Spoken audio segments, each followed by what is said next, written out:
السلام علیکم معزز سامعین، welcome to my channel voice of Mona. ہماری آج کی سٹوری کا نام ہے رحمت۔ رمزی پیشے سے کسائی تھا۔ وہ 3 بھائی تھے اور 1 بہن۔ رمزی نے دادو کے مضافاتی علاقے سے پسند کی شادی کی تھی۔ وہ لوگ ایک شادی میں ملے تھے، پھر اسے ناہید پسند آ گئی اور اس نے رشتہ کروا لیا۔ یہ لوگ خود کراچی کے رہنے والے تھے۔ شادی تو رمزی نے کر لی تھی، مگر بیگم بالکل پھوڑ تھی۔ کچھ پکانا نہیں آتا تھا اور نہ ہی گھر سنبھالنا۔ رمزی کی روز بلا ناغہ گھر میں بے عزتی ہوتی۔ وہ محترمہ کوئی نہ کوئی نقصان کر دیتی۔ آج صبح چائے بنانے گئی تو پتی کی جگہ چائے کے لیے کلونجی ڈال دی۔ رمزی کی ماں بولنے لگی۔ وہ خود سو رہا تھا، ہڑبڑا کر اٹھا تو کچن سے آوازیں آ رہی تھیں۔ کچن میں پہنچا تو ماں نے کہا، دودھ کا کھانا خراب کر دیا اس نے۔ کوئی نہیں، آپ چھان لو اب اسے۔ یہ کون سا زہر ہے؟ ہاں، جب یہ زہر دے دے گی تب ہی بولنا۔ تمہیں نظر نہیں آتا؟ اتنی موٹی موٹی آنکھیں ہیں تمہاری، پتی کی جگہ یہ کیا ڈال دیا؟ مجھے دیکھنے میں پتی ہی لگی، اسی لیے ڈال دی۔ رمزی سر پیٹ کر رہ گیا۔ اماں، اس کو ہر چیز کی پہچان کروا دو اور اپنی نگرانی میں کھانا بنانا سکھاؤ۔ ہاں، بس یہی کام رہ گیا ہے۔ انایا کو بھی تو بتاتی ہو، وہ بیٹی ہے تمہاری۔ اسی طرح ناہید کو بھی بتا دو۔ سکون کب ملے گا مجھے؟ سکھا بھی دیا تو کون سا کر کے دے گی؟ دونوں کی دونوں ہڈ حرام ہیں۔ صبح شور کر رکھا ہے۔ انایا ہنسے جا رہی تھی۔ ناہید ساس کے بولنے سے پریشان تھی۔ رمزی نے کہا، ناشتہ دے دو اماں، مجھے دکان کھولنی ہے۔ وہ بھی کچھ دیر پہلے ہی بیچارہ بکرے ذبح کر کے لیٹا تھا۔ نیند بھی پوری نہیں ہوئی تھی۔ ناہید کی غلطی کی وجہ سے اس کی نیند پھر خراب ہو گئی۔ ناشتہ کر کے وہ دکان پر چلا گیا۔ ناہید کو سمجھا کر گیا کہ بولنا مت میری ماں کے آگے۔ سارا دن وہ دکان میں لوگوں سے متھا ماری کرتا تھا۔ آج ایک گاہک بھی الٹے دماغ کا آ گیا۔ بحث بڑھی تو بات ہاتھا پائی تک چلی گئی۔ لوگوں نے ہی جان چھڑائی۔ صبح چک شروع ہو جاتی ہے، سارا دن ہی خراب گزرتا ہے۔ وہ پریشان تھا۔ گھر آیا تو ماں کا موڈ خراب تھا۔ وہ بیچارہ بھی بیٹھ کر سن لیتا تھا۔ اب کیا ہوا؟ کچھ نہیں، کچھ تو ہے اماں۔ وہ ماں کی گود میں سر رکھ کر لیٹ گیا۔ وہ رونے لگی۔ رو تو نہیں اب؟ آج میرا سارا دن ہی خراب نکلا، دکان پر ہاتھا پائی بھی ہو گئی۔ اسی لیے بولتا ہوں صبح شور نہیں کیا کرو۔ تمہیں چوٹ تو نہیں لگی؟ نہیں، تو نے شادی کر لی، مگر یہ پھوڑ ہے، اس کو کچھ سمجھ نہیں۔ ہاں، مجھے پتا ہے چھوٹے دماغ کی ہے، مگر اب کیا کر سکتا ہوں۔ رمزی کی خالہ آ گئی۔ بڑا لاڈ ہو رہا ہے ماں بیٹے میں۔ ہاں تو خالہ، تو کیوں جل رہی ہے؟ ارے کم بخت، میں کیوں جلوں گی؟ میری بہن ہے اور تو بھانجا۔ آپا، یہ سنی کو دیکھنا، لگتا ہے سنی کے ہسلی پڑ گئی ہے، روئے جا رہا ہے۔ رمزی کو اٹھنا پڑا۔ وہ دیکھنے لگی تو بچہ بری طرح رونے لگا۔ ہاں ری ہے تو صحیح، تو بھی تو سارا دن بچوں کے ہاتھ دے دیتی ہے اس بیچارے کو۔ کیا کروں آپا، اتنی بڑی فیملی ہے، تمہیں پتہ ہے سارا کام مجھے اکیلے ہی کرنا ہوتا ہے۔ تیری تو فیملی بڑی ہے، مجھے اکیلے کو کرنا پڑتا ہے۔ یہ دونوں ہڈ حرام ہیں، مجھے کرنا پڑتا ہے۔ اب دونوں ہی مجھے پریشان کرتی ہیں۔ رمزی کے دونوں بھائی باہر کے ملک میں تھے۔ آپا، تیرے تو 2 بیٹے باہر ہیں، باہر کی کمائی بھیجتے ہیں، تو نوکر رکھ لے۔ کیوں کنجوسی کر رہی ہے؟ حد ہے بھائی، یہ کنجوسی نہیں۔ کل کو وہ سوال کریں گے کہ ہماری کمائی کدھر کی، تو کیا جواب دوں گی؟ ان کا بھی تو کچھ بنانا ہے۔ رمزی باہر سے خالہ کے لیے کولڈ ڈرنک لے آیا۔ پوچھ تو لیتے، نہیں پیتی میں سنی کی وجہ سے۔ آج پی لو، کچھ نہیں ہوتا۔ ناہید کو غصہ آتا تھا، ہر کسی سے ساس برائیاں کرتی۔ رمزی کو آج بول ہی دیا کہ مجھے نہیں رہنا ادھر تیری ماں کے ساتھ، الگ گھر لے کر دو۔ ہاں تو اکیلے کیسے رہوگی؟ کھانا تمہیں بنانا نہیں آتا، گھر سنبھالنے کا شعور نہیں، تم مجھے نوکر رکھ دینا۔ واہ بی بی واہ، اتنا پیسہ نہیں ہے میرے پاس۔ رہنا ہے تو رہو، ورنہ دفع ہو جاؤ، مجھے کوئی ضرورت نہیں تمہاری۔ ویسے بھی تمہاری وجہ سے میں بہت ذلیل ہو لیا۔ ناہید کو یہ بات بہت بری لگی۔ اسی دن اس کا باپ بھی آ گیا آدھی رات کو۔ رمزی نے ماں کو اٹھایا روٹی بنانے کے لیے۔ انہوں نے پھر بولنا شروع کر دیا کہ باپ کو بھی روٹی بنا کر نہیں دے سکتی۔ ناہید نے باپ کو اکیلے میں سب بتا دیا۔ وہ دوسرے دن ناہید کو ساتھ لے کر گھر واپس چلا گیا۔ رمزی کو بھی اب سکون تھا، چک بند ہو گئی۔ ماں بھی اب خاموشی سے سارا کام خود ہی کر لیتی تھی۔ عنایا بیٹی تھی، اسے کچھ نہیں بولتی تھی۔ رمزی نے بول دیا، اماں بہو بیٹی میں بھید بھاؤ اچھی بات نہیں، اسے بھی سکھاؤ گھر کا کام، ورنہ کل کو پریشانی ہوگی۔ جیسے ناہید کو باتیں کرتی ہو اس کی ساس اس کو کرے گی۔ ماں خاموش تھی، بات تو وہ صحیح کر رہا تھا۔ رمزی نے ناہید سے کوئی رابطہ نہیں کیا تھا، نہ ہی پیچھے گیا۔ پھر کافی عرصے کے بعد اس کا سالہ اس کی دکان پر ہی آ گیا، وہ شاید یہاں کچھ لینے آیا تھا۔ رمزی نے آؤ بھگت کی، کیسی ہے ناہید؟ ٹھیک ہے وہ بھائی، کھانا پکانا سیکھ رہی ہے، گھر کے سارے کام اب خود کرتی ہے، شادی سے پہلے ہاتھ نہیں لگاتی تھی۔ وہ ہنس دیا، روز صبح ہی صبح کیسٹ چلتی تھی ساس بہو کی، اور میں اکیلا پستا تھا بھائی، اسی لیے تھوڑا رویہ خراب کر کے اسے واپس بھیجا۔ درمیان میں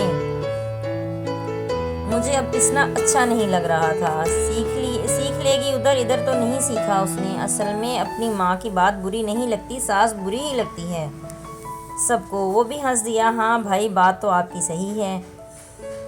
آج گھر گیا تو ماں نے بتایا عنایا کا رشتہ آیا ہے، پہلے اسے فل ٹرین کرو گھر کے کاموں میں، پھر بات کرنا، کل کو اس کی وجہ سے ذلیل نہیں ہونا پڑے ہم لوگوں کو۔ وہ خاموش ہو گئیں۔ پھر رمزی نے بول دیا، اپنی مرضی کرو، بلا لو، تم سے ہی بول رہے ہو۔ پھر وہ عنایا کے ساتھ سختی کرنے لگیں۔ ایک دن رمزی نے پیار سے عنایا کو بٹھا کر سمجھایا کہ ناہید کی بات بے عزتی ہوتی تھی، تمہاری اگر وہی حالت ہوئی تو کیا کرو گی؟ ہاں بھائی آپ صحیح بول رہے ہو، میں سیکھ لوں گی اب کام، سارے کام، بس پھر میں ہر چیز لے کے دوں گا تمہیں، سلیقہ طریقہ آ گیا تو سب سنبھال لو گی۔ عید آنے والی تھی، رمزی کے دونوں بھائی بھی واپس آ رہے تھے۔ اس نے ماں سے کہا، ناہید کو لے آؤ، میرے پاس تو ٹائم نہیں۔ اچھا وہ آتے ہیں تو جاتی ہوں، نہیں تم ناہید کو لے جاؤ، ان کے آنے سے پہلے لے آؤ۔ اچھا کل چلی جاؤں گی۔ اسے گئے سال ہونے کو تھا۔ دوسرے دن صبح ہی صبح وہ خود ہی آ گئی۔ ناہید بدلی لگ رہی تھی، پھر اس نے سارا گھر سنبھال لیا۔ رمزی حیران تھا، یہ زمین آسمان کا فرق آ گیا۔ وہ اب رمزی کی ماں کو کسی کام کو ہاتھ ہی نہیں لگانے دیتی تھی۔ وہ خوش تھیں، اب ڈھیروں دعائیں بھی دیتی تھیں۔ پھر رمزی کے دونوں بھائی آ گئے ایک ساتھ، ایک کی تو بیوی بھی تھی ساتھ جو کہ انگریز تھی۔ رمزی کی ماں پریشان ہو گئی، یہ تو نے کیا کیا، غیر مذہب سے شادی کر لی؟ نہیں اماں مسلم ہے۔ وہ پہلے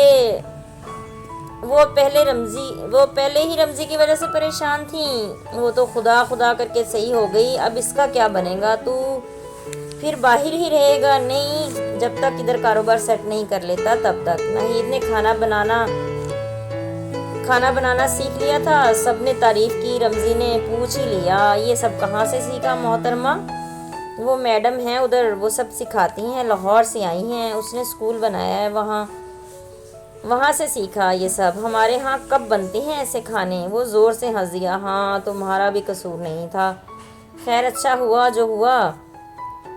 ماں نے بھائی کے لیے لڑکی دیکھنی شروع کر دی، یہ بھی باہر شادی نہ کر لے، مگر اس نے منع کر دیا۔ پھر عنایا کا رشتہ کر دیا گیا خالہ کے دیور کے ساتھ، وہ لوگ بھی بہت اچھے تھے۔ عید کے تیسرے دن عنایا کی شادی تھی، ناہید سارا گھر اکیلی سنبھال رہی تھی۔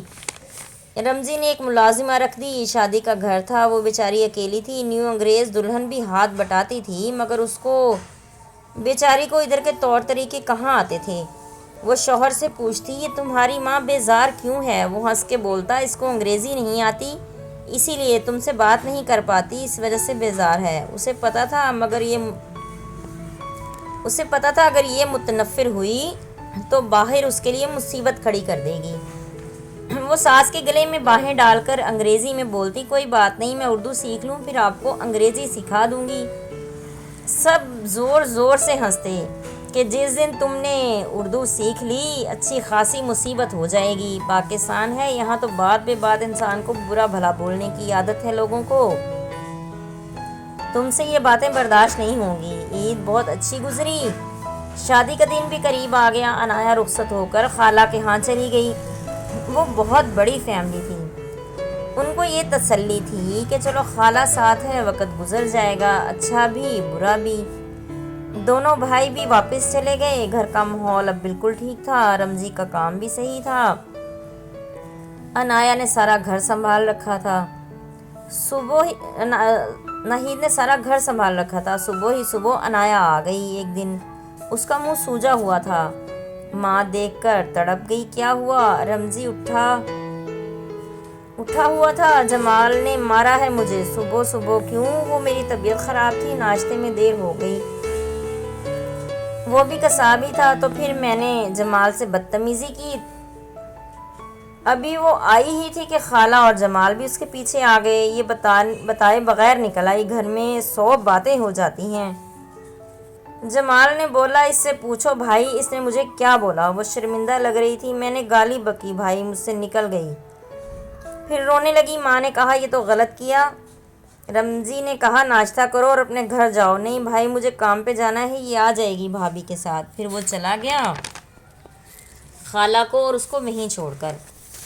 کتنا بڑا دل ہے، اگر ناہید مجھے گالی دیتی تو میں کبھی بھی اس کو واپس نہیں لاتا۔ وہ ہر خواہش اس کی پوری کرتا تھا، پھر بھی اکثر اس کی بے عزتی ہی کرتی ہے۔ ماں نے کہا تم بہن بھائیوں کی وجہ سے مجھے بہت تکلیف ہوئی۔ وہ کیا سوچتا ہوگا، ماں نے کچھ نہیں سکھایا۔ شوہر کو گالی تو نہیں بکتے نا، آئندہ اگر تیرا قصور ہوا تو ادھر نہیں آنا۔ عنایا روئے جا رہی تھی۔ خالہ نے کہا ہر طرح سے میں اس کا ساتھ دیتی ہوں، وہ بیچارہ بھی ہر خواہش پوری کرتا ہے۔ ابھی میں نے جھگڑا کیا اس کے لیے گھر میں سب کے ساتھ، وہ بیچارہ گاڑی پر لے کر آیا مجھے، غلطی بھی اس کی تھی۔ پھر بھی عنایا کو سب نے سمجھایا، خالہ کے ساتھ روانہ کیا۔ ناہید گہری سوچ میں تھی، اگر واقعی میں تب بول پڑتی، میرے منہ سے کچھ ایسا ویسا نکل جاتا تو کیا ہوتا۔